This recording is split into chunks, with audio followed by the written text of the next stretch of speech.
السلام عليكم ورحمة الله وبركاته. عاملين ايه؟ يا رب تكونوا بخير. النهاردة دورت كده في الفريزر، لقيت كام واحدة بانيه كنت مخزناهم. انا بحب احطهم كده واحط عليهم سلايز بصل، بيدي طعم تحفة يعني. وبسيبه بقى كده في الفريزر يوم يومين بيقعد معايا يعني.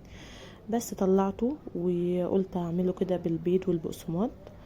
ولقيت الملوخية في السوق ب8 جنيه. رحت جبت نص كيلو، قطفته وغسلته وسبته في الفريزر. قلت اطلعه بقى النهارده برضو اعمله. اي خضرة اهي وجميله. ب8 جنيه عندنا، معرفش عندكم بكام، اكتبولي في التعليقات. ده نص كيلو على فكرة، يعني نص كيلو ده بيعمل تقريبا 3 اطباق او طبقين كبار. يعني بيأكل، يعني بيأكل أسرة يعني. بس كده هعمل البانيه وهخرط الملوخية معاكم دلوقتي. هعمل جنب الاكل ده رز ابيض، رز ابيض عادي من غير شعريه ومن غير اي حاجه. وهحمر كام بطاطسايه كده كانوا عندي، عشان العيال بيحبوا البطاطس المحمره. بس كده خرطت الملوخيه معاكم. ما فيش اسهل من كده، الملوخيه مغرقه السوق وده الموسم بتاعها، يعني مين لسه ما عملهاش؟ ماشي. الشوربه دي مش شوربه، دي ميه وحطيت فيها مكعب مرقه وتوابل، وكترت شويه الكمون عشان تدي طعم الشوربه. بتدي طعم الشوربه بالظبط، يعني لو انتوا ما عندكمش شوربه وجربتوا عملتوا كده بتدي نفس طعم شوربه الفراخ. تمام كده.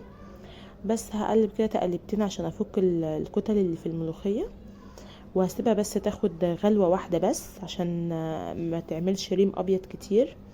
هي غلوه بس. بعد كده بقى هبتدي اشتغل في الطشه. هجيب مكعبين سمنه او معلقتين سمنه. هعمل فيهم التوم ده لونه احمر كده ليه؟ عشان انا مكتره فيه الشطه، وحطيت كمان معلقه بابريكا عليه. بس هو ده اللي مدي اللون الاحمر، انا مش دقه فيه فلفل. تمام كده.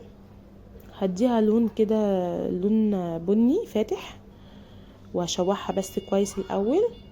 في ناس بتعمل الطشه بالزبده، وفي ناس برضو بتعملها بالزيت، برضو على حسب ما حضرتك تحبي. انا بحب اعملها بالسمنه العاديه خالص. وكده بقى هطش انا، ولا بشهق ولا بعمل حاجه، وفي الاخر بتطلع حلوه، يعني مش محتاجه تشهقي، يعني ما تشهقيش. بس كده عملت الملوخيه وطشيتها كده، بقفل بقى على طول الغطا عشان يحبس الطشه دي جوه، فديت طعم الملوخيه طعم تحفه كده. بس انا كده بقى بعد ما غرفت الرز ده، هو رز عادي من غير اي افتكاسات. ودي الطماطم طبعا المخلله، كلنا عارفينها، ما بناكلش ملوخيه غير بالطماطم دي. الباقي بتاع الثوم بنحطه على الطماطم، ونقطع عليه قرن فلفل حار وشويه ليمون بقى وخل. وادي الملوخيه اهي بدون اي افتكاسات. انا على فكره جوزي بيحبها كده تبقى غرقانه سمنه، هو بيحبها كده يعني، ما تعلقوش. وده كان طبق مسقعه باقي، سخنته وهحطه مع الاكل. وده البانيه، انا مش عامله بانيه كتير، يعني عامله تقريبا 4 5 وحدات بس. ما تنسيش تحط لايك للفيديو، وتنزلوا تشتروا ملوخيه يا جماعه، كل ملوخيه. السوق غرقان ملوخيه. الملوخيه ب8 جنيه، هتجيبي نص كيلو ب4 جنيه، هيغرق عندك الدنيا. اعملي بقى جنبي اي حاجه كده زي ما انا عملت والملوخيه الخضراء يا جماعه احسن من المجمده وارخص منها، وكلها فيتامينات وفوائد احسن من المجمده. وبرده لو عايزه تخزني في البيت، جيبي الفتره دي، هي دي ارخص فتره الملوخيه فيها رخيصه.